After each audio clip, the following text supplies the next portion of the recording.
Dropping a tray of champagne flutes in a penthouse full of armed men was the kind of mistake that got people fired, or worse. For Trudy Mack, wait, that name's taken. Let me write this properly now. Spilling a full pot of beef bourguignon on the most dangerous man in Boston was the kind of accident that ended careers, or lives. For Wren, taken. I need to silently verify names against the list first. Shattering a full tray of bone china in the private dining room of the most feared man in Boston was the sort of mistake that got people fired from normal jobs. In this particular job, if you could call it that, it was the sort of mistake that got people quietly relocated to the bottom of the Charles River. It had merely gotten Bette Novak a lifetime of debt and an inexplicable promotion. The Alderton Hotel occupied the top 4 floors of a glass tower in the Back Bay, and it existed in the way that all truly dangerous things existed in Boston, elegantly, quietly, and in plain sight. The restaurant on the 42nd floor was called Meridian. It had 2 Michelin stars, a 6-week waiting list, and a private dining room in the back that never appeared on any reservation system. Nobody questioned this. The servers who worked that room were paid triple the standard rate and were expected to ask absolutely no questions about the men who occupied it, the conversations they had, or the briefcases that occasionally changed hands beneath the linen tablecloths. Bette Novak was not supposed to work that room. At 26, Bette was the kind of woman who disappeared in elegant spaces. Not because she was small. She was not small, not even a little bit. Standing 5'4" and carrying 275 pounds of what her grandmother in Scranton had lovingly called good sturdy stock. She disappeared because she had mastered the precise art of making herself invisible in rooms where people like her were not expected to belong. She kept her dark hair pinned up tight. She wore her uniform a size too large to minimize profile. She laughed at the right moments and said almost nothing, and her hands, when she was nervous, had a terrible habit of forgetting which direction was down. She had been working Meridian for 11 months, efficiently and without incident, when the regular server for the private room, a meticulous man named Aldous, who ironed his collar stays, came down with appendicitis on a Thursday night, and the floor manager, in a moment of catastrophic faith, sent Bette in his place. "You'll be fine," the manager said, straightening his cufflinks and not looking at her. 3 guests. Private dinner. Keep the wine poured and the bread warm, and do not, under any circumstances, initiate conversation. Bette nodded. She had worked 1,000 dinners. She knew how to pour wine without spilling. She knew how to set a breadbasket down without commentary. She was a professional. She made it approximately 40 seconds into the private room before the laws of physics intervened. The Persian rug, a gorgeous, impractical, treacherously thick Persian rug that had absolutely no business existing in a working restaurant, caught the toe of her left shoe like a bear trap. The tray went first. It was a heavy silver service tray loaded with 3 bowls of Meridian's signature lobster bisque, and it left her hands the way a comet leaves the sun, fast, graceful, and with total catastrophic inevitability. 2 bowls hit the floor, 1 did not. The 3rd bowl of bisque executed a perfect parabolic arc and landed directly on the lap of the man sitting at the head of the table. The man was Cillian Morrow. Cillian Morrow, who controlled the entirety of organized crime along the New England corridor from Providence to Portland. Cillian Morrow, who had restructured the Irish mob's operations into something so quietly efficient and financially sophisticated that the FBI had spent 8 years building cases that kept dissolving like sugar in rain. Cillian Morrow, who was 41 years old, wore a charcoal huntsman suit that cost more than Bette's monthly rent, and was currently sitting very still with hot lobster bisque spreading across his thighs, while 2 of his lieutenants stared at the situation with the particular expression of men watching a grenade that hasn't gone off yet. The silence in the room was the kind that had weight. Bette stared at the spreading orange stain on his trousers, Her brain, doing its absolute best under the circumstances, produced the following: "Oh my God, oh my. I am so sorry. I will pay for the dry cleaning. Or the funeral, whichever you prefer." Cillian Morrow looked up slowly. He had dark eyes, the color of very old wood, and a face that had been built for intimidation, a strong jaw, a nose that had been broken at least once and never quite corrected, and the kind of stillness that men only developed when they had spent a long time being the most dangerous thing in any given room. He looked at Bette the way a chess player looked at a piece that had just moved in a way the rulebook hadn't covered. "The funeral," he said, "is not generally offered as an option at 2-star restaurants." "No," Bette agreed, crouching to pick up the broken bowl shards with her bare hands because the alternative was continuing to stand there being a disaster. "No, that's fair." That was a weird thing to say. I say weird things when I'm terrified. "You're not going to fire me, are you?" "My landlord raised my rent in January and I genuinely cannot afford." She stopped. "I'm doing it again." Cillian's right-hand man, a lean, sharp-faced man named Aldgate, who wore his suits like a threat, had his hand inside his jacket. Old muscle memory. Cillian raised 2 fingers, barely a gesture, and Aldgate's hand went still. "You're bleeding," Cillian said. Bette looked down. A shard of china had opened a small cut on her right palm. A thin line of red was working its way down her wrist toward the cuff of her uniform. "It's fine," she said automatically. "It is not fine. You're bleeding on a $14,000 rug." There was a pause that lasted exactly the right number of seconds. "Go to the kitchen. Have someone look at your hand. Send the sommelier to handle the rest of the service." Bette stood up. She had a soup bowl shard in one hand and a bleeding palm, and approximately 300 years' worth of mortification radiating off her face. And she looked at Cillian Morrow, this man who ran half the criminal enterprise of New England, and she said, because her brain-to-mouth filter had apparently clocked out for the evening, "You're being very calm about this." "I'm always calm," Cillian said. "Right," Bette said. "Right. Okay. Going now." She went. Outside the private room, she leaned against the corridor wall for approximately 6 seconds, pressing her bleeding hand against her chest, and thought about whether it was too late to move to Cleveland. It was probably too late to move to Cleveland. She survived the dinner. She did not, as she had fully expected, receive a termination notice the following morning. What she received instead was a message from the floor manager that Mr. Morrow had specifically requested her for his standing weekly reservation. Bette read the message 3 times.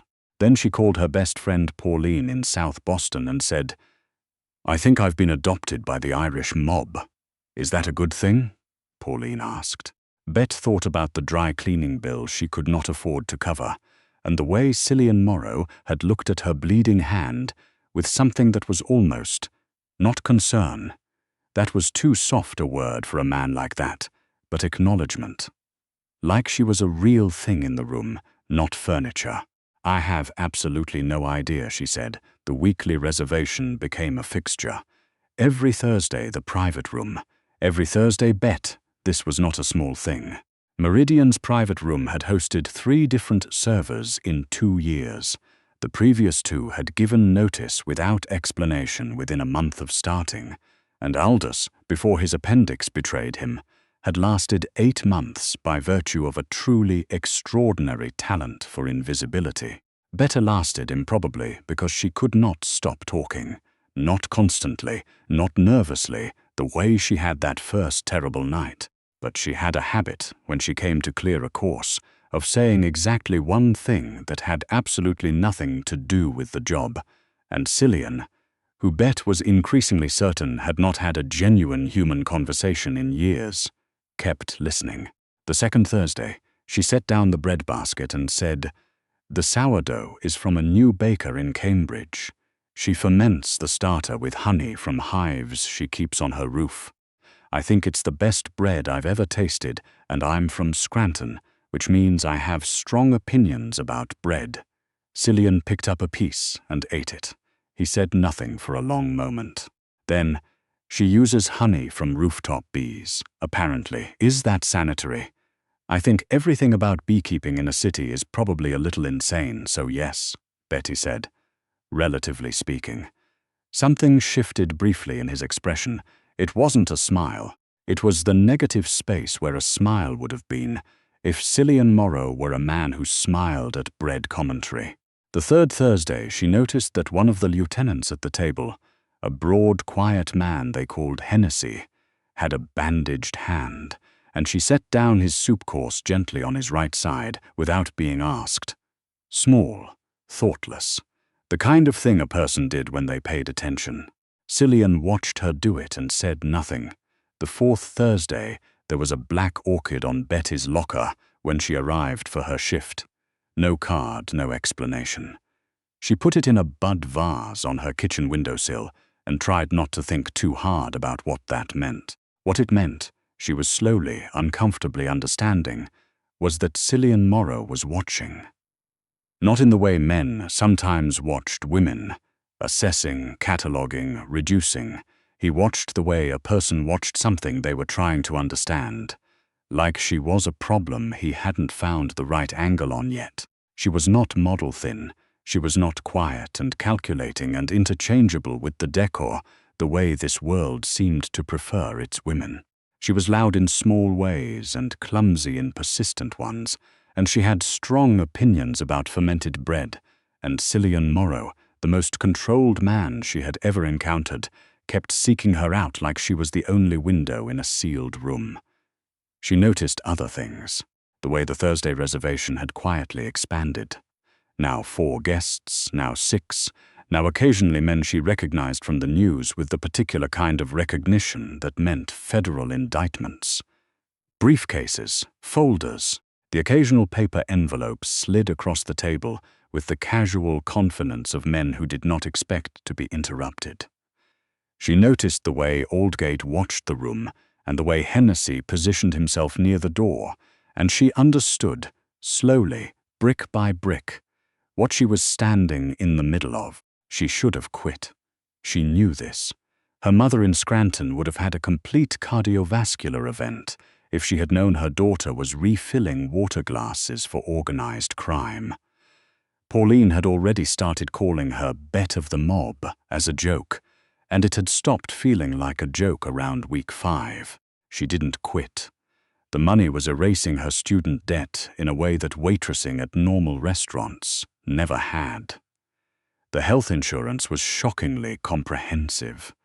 And there was Cillian, who had quietly instructed the kitchen to always have the specific brand of sparkling water she liked available on her shifts. Who had, one Thursday when a drunk diner at the main room had been aggressively rude to her on her way through, simply said something very quiet to Aldgate at the end of the evening, and the drunk diner had never come back to Meridian again. Nobody body-shamed her in this building. She wasn't sure whether that was because of Cillian specifically, or because the general atmosphere of low-level menace kept people focused on minding their own business. But for the first time in her adult working life, she moved through a restaurant without bracing for the eyes that said she didn't belong there. She belonged there. She was starting to feel it in the specific way that was wonderful and terrifying in equal measure. The thing that changed everything was not, in the end, a dropped tray or a wrong turn. It was a spreadsheet. The private room had a small service console near the door where Bet staged courses before serving.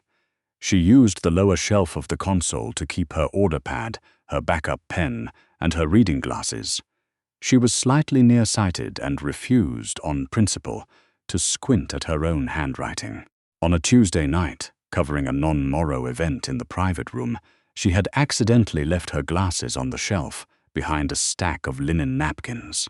She came back for them Wednesday morning before her shift, let herself into the private room with her passkey, and found not the empty room she expected, but a manila folder left on the console. Someone had used the room early for something Bet clearly wasn't meant to see. The folder was closed. She should have left it closed. She would have left it closed except that it was sitting directly on top of her glasses case, and she reached for the case, and the folder slid open, and a single sheet of paper, dense with columns of numbers, was suddenly right in front of her eyes. Bette had a very specific talent that did not photograph well or present well in job interviews. She was extraordinary with numbers. Not in a formal, educated way. She had an associate's degree from a community college and had never taken a statistics class, but in the raw, instinctive way some people had with music. She could look at a column of figures and feel it when something was wrong, the way a musician heard an off note. It was not something she had ever been able to explain. She looked at the sheet for approximately 8 seconds. Then she set her glasses on her face, looked again, and felt a very distinct chill move through her. The columns were labeled with port codes and freight weights, and what looked like transit fees. It was not. She understood with the slow certainty of someone watching a storm build on a horizon, a table of legitimate shipping costs. The numbers were structured to look correct, but they weren't. Someone had been skimming, consistently, carefully, in amounts small enough not to trigger a single entry alert, but cumulative over what looked like 16 months into something significant. She did the approximate math in her head in the time it took to breathe in twice. She closed the folder. She picked up her glasses case. She left the room. She spent her entire shift that Wednesday thinking about what the right thing to do was, and arriving, repeatedly, at the same uncomfortable answer. Thursday came. Cillian was already in the private room when Bette arrived with the bread course. Aldgate was at his usual position. Hennessy was not there, which was slightly unusual. There was a second man Bette didn't recognize, heavyset and watchful, sitting at the far end of the table. Bette set the bread down. She poured the water. She turned to go. "You found something," Cillian said. She stopped. She turned back around. He was looking at her with that specific quality of attention that she had come to understand was not an ordinary thing, that this was a man who noticed everything and filed it and waited. "I left my glasses on the console Tuesday," she said. "I came back for them Wednesday morning." "I know," he said. "The room has cameras. Bette processed this. So you already know that I looked at it?" "Yes. And She stopped, started again. "You're not angry. I'm waiting," Cillian said, "to hear what you saw." Bette looked at the unknown man at the end of the table. Cillian caught the look and made a brief gesture. The man stood up and left without a word. 16 months, Bette said. "Whatever port code BRS7 is, someone has been padding the transit fees. Not by a lot per entry, but the accumulation is. I did the rough math in my head, so it could be off. Somewhere around $400,000. She paused, give or take. The quality of stillness in the room changed. Aldgate, who Bette had never seen surprised by anything, looked briefly at Cillian. "You did that calculation in your head," Cillian said. "I have a thing with numbers," Bette said apologetically. "It's not useful at parties." "Who manages the BRS7 freight accounts?" Cillian asked. And it took Bette a moment to realize he was asking Aldgate. "Not her. Renner," Aldgate said, and the single word landed in the room like something being dropped from a height. Cillian's jaw tightened. He looked down at the breadbasket for a moment. When he looked back up, his eyes were the color of very deep water. "Thank you, Bette," he said quietly. "Are you going to fire me?" she asked. "No. Is Renner going to be okay?" She stopped. "Actually, don't answer that." "That's wise," Cillian agreed. Bette left the room. In the corridor, she leaned against the wall for the second time in their acquaintance and breathed carefully and thought about her life choices. Renner, whoever he was not going to be okay. She understood this with a certainty that did not require any specific information. She thought about whether this made her complicit in something, and then she thought about the $400,000, and then she thought about the fact that she had just accidentally done more with a single accidental glance than, apparently, anyone's accountants had managed in a year and a half. The following Thursday, there was an envelope on her locker. Inside was a gift card to the kitchen equipment store she had mentioned once. Offhandedly, weeks ago, she had said she wanted to learn to cook properly, but couldn't justify the cost of a decent knife set on what she made. The gift card was for $1,200. Bette stood in the staff corridor holding it for a long time. Then she went to the private room and said, without preamble, because she had decided on the walk over that directness was the only reasonable approach. "You didn't have to do that. I know," Cillian said. "It's too much.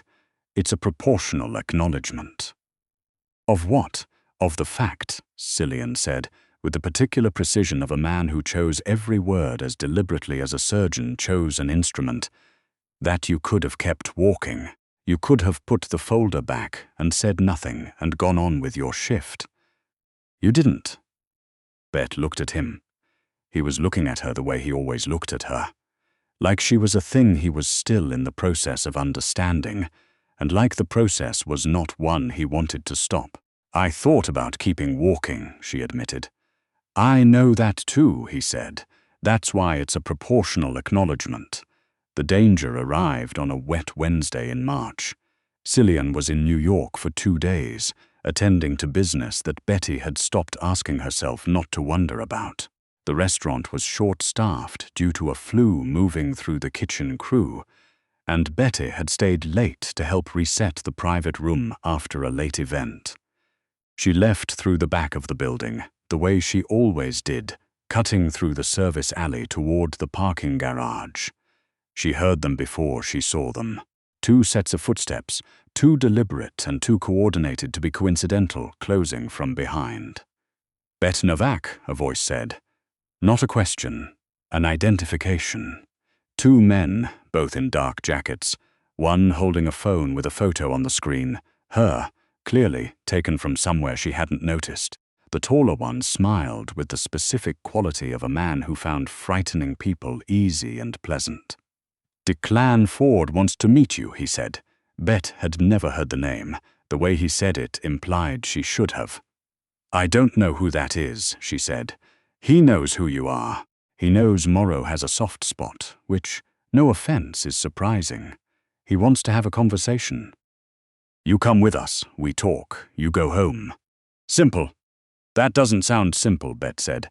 "That sounds like the kind of thing where you go home turns out to be conditional." The taller man's smile tightened. "Come on." He reached for her arm. Bette had, in her 26 years, never been in a physical altercation. She was not a fighter. She did not have training or instinct or a cool head in emergencies. What she had in that alley in the rain was 275 pounds of desperate adrenaline, and the very specific knowledge that the door she had just come through had a security panel that she knew the code to. She yanked her arm back. He hadn't gotten a firm grip yet. She was harder to hold than he'd expected. Turned and ran the 6 steps back to the service door, slammed the code in with shaking fingers, and hit the emergency interior alarm at the same time she shoved through the door. The alarm brought 2 kitchen security personnel in under 45 seconds. The 2 men were gone before they arrived, melted back into the alley like they'd never been there. Bette sat on a stack of produce crates in the back of the kitchen, her heart attempting to exit her body through her sternum, and said to the security supervisor, "I need someone to call Aldgate." Aldgate arrived in 11 minutes. He took one look at Bette, still on the produce crates, still visibly shaking, her coat dark with rain, and his expression did something that she didn't have a name for. He made a single phone call. He said 4 words, "We have a problem." Then he sat down on a nearby crate and said, in a tone that was so much gentler than his usual register that it was almost disorienting, "Tell me exactly what happened." "From the beginning," she told him. In New York, Cillian Morrow received the call in the middle of a dinner that was also, technically, a negotiations. He stood up from the table. He did not excuse himself. He simply stood and said to the man across from him, in a tone that the man would describe for years afterward as the most frightening thing he had ever heard in a business context, "We're done for tonight." Then he walked out. His driver had the car running. Back at Meridian, Bette had been moved to a private sitting room on 42, with Aldgate and Hennessy stationed outside the door. Someone had brought her tea she hadn't asked for. She sat on a small sofa holding it with both hands, not drinking, just needing something to hold. The door opened.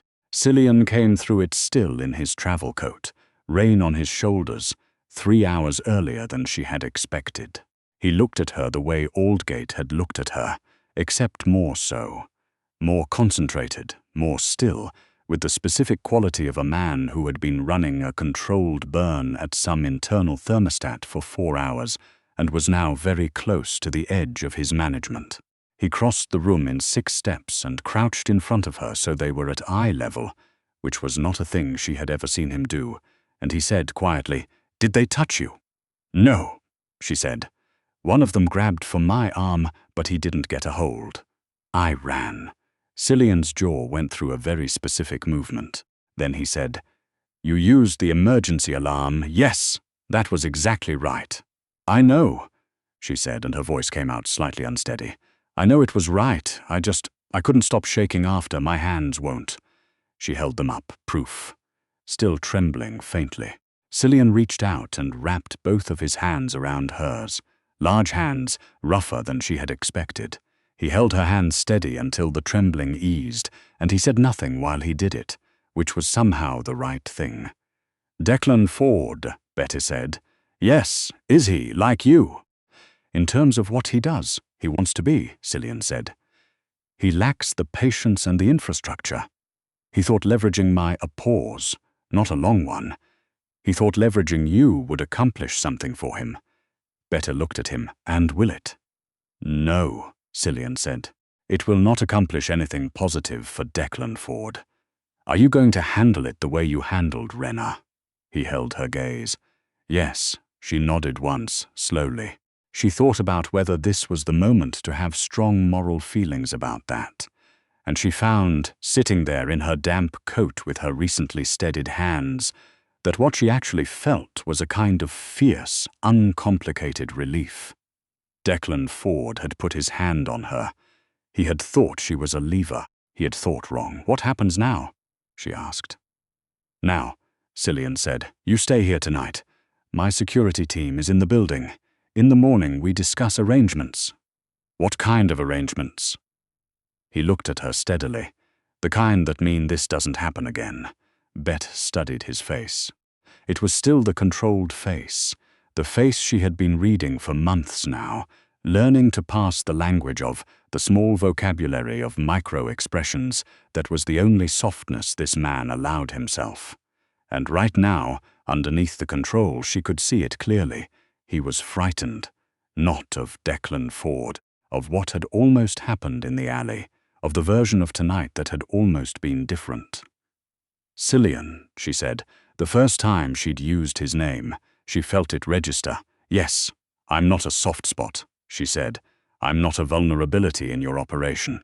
I'm a waitress with a math problem and bad depth perception, and I walked into your restaurant and spilled soup on you, and I've been so careful to keep this clean in my head, to tell myself it's just a job, just the money, just the interesting Thursdays." She stopped, started again. "But you flew back from New York." "Yes," Cillian said. "In 3 hours. Yes." She breathed out. "It is," he agreed, and there was something in his voice that was not the voice he used in the private room. It was lower and rougher and real, in a way that made her chest do something complicated. "You could walk away from this, Bette. I want you to understand that. You could go back to a normal restaurant, a safe job, a life where the worst thing that happens on a Tuesday is a difficult table. I would not. I would understand that choice." "But," she said. He looked at her. "There is no but. I'm giving you an honest choice." Bette thought about the orchid on her locker, the gift card, the kitchen security who had learned to save her the bread from the Cantabrigian honeybee baker that she had mentioned once, weeks ago, in passing. She thought about the way Cillian Morrow had held her hand still, without saying a word. She thought about how, in 26 years of being Bette Novak from Scranton, big and loud and crooked depth perception Bette, who apologized to produce crates when she walked into them and lit up entire rooms with her clumsiness, and was mostly looked through in places like this. Nobody had ever once looked at her the way this man did, like she was the most interesting thing he'd encountered in years, like she was solving something in him that he hadn't had the vocabulary for. "I'm not walking away," she said. Something in his face shifted. The negative space again, except larger this time, the room where a smile would live, fully furnished. He lifted her hand slightly, the way you lifted something you intended to keep. It wasn't quite a kiss, not yet. It was the moment before one, quiet as certain, his forehead dropping to hers in a gesture that was entirely unlike every other thing she had seen him do. Unsanctioned, unstrategic, just real. "You're going to make my life very complicated," he said. "You spilled the soup," Bette said. "I dropped the tray. There's a difference." The sound that came out of him was short and low and surprised. And it was, she was almost entirely certain, a laugh. The weeks that followed were, by any rational measure, impractical. Bette did not stop working at Meridian. She did accept, after considerable discussion, a modified arrangement that included a car service for late nights and the presence of a quietly competent woman named Harlow, who Cillian described as personal security, and who Bette described to Pauline as a very intense friend who does not ever smile. Aldgate thought incrementally in the specific way that large, cold bodies thaw in early spring, slowly, at the edges, then all at once. He had started saving her the end pieces from the kitchen's cinnamon rolls, which she suspected was his version of an apology for the first night's reaching for his jacket moment. Declan Ford was not a problem anymore. Bette did not ask for details. She asked once, and Cillian had looked at her with an expression that was perfectly balanced between honesty and protectiveness, and she had said, "You know what? I'll leave that one alone," and he had said, "That's wise," which she was beginning to think was his version of "I love you." The Thursday dinners continued, except they were less formal now. She sat sometimes at the end of service, across from him at the small corner table in the private room, with the lights low and the restaurant quiet, and they talked, really talked in the way that she suspected Cillian Morrow had not talked to anyone in a long time. She told him about Scranton, about her grandmother's kitchen, about the summer she had tried to learn to ride a bicycle at age 19, and had destroyed 3 fences and a decorative garden gnome before accepting that she and two-wheeled vehicles were fundamentally incompatible. He told her, slowly in pieces, a childhood in South Boston that had been louder and harder than his current apartment suggested. A father. A choice made at 17 that had compounded itself into a life. He told her things carefully, the way a person placed objects on an unstable surface. And she held them carefully, the way she had learned to hold anything breakable, which, given her track record with China, was by tucking it very close and not letting go. One Thursday late, she set down a last cup of coffee and said, "You know I'm still going to break things, right? That's not a phase. I knocked Harlow's coffee off the console this morning, and she said it was okay, but her eye twitched. I know," Cillian said, "and I'm going to talk too much. I know, and I will absolutely at some point accidentally do something that causes a significant problem in your world, purely by being in the same vicinity as a situation that requires care, and I'm going to walk directly into it." He looked at her across the table, this enormous, controlled, careful man with his broken nose and his old wood eyes, and he said, "Bette, I built the life I have on identifying the right people and keeping them close. I am extraordinarily good at this, in both categories." She looked at him. "Both categories. Right," he said. And wrong. She understood what he meant. She had understood it for a while. "Okay," she said. "Okay," he agreed. Outside the 42nd floor windows, Boston was wet and lit and going about its business. entirely unaware of the improbable thing that had settled into the quiet of the private dining room. Two people looking at each other across a table, in the particular way of people who have found something they weren't looking for and have decided, with full awareness of the complications involved, to keep it. Bette Novak, 275 pounds of Scranton stubbornness and accidental grace, had walked into the most dangerous room in the city, dropped an entire course of bisque on its occupant, and somehow, impossibly, without any reasonable chain of causation that she could chart, ended up exactly where she belonged.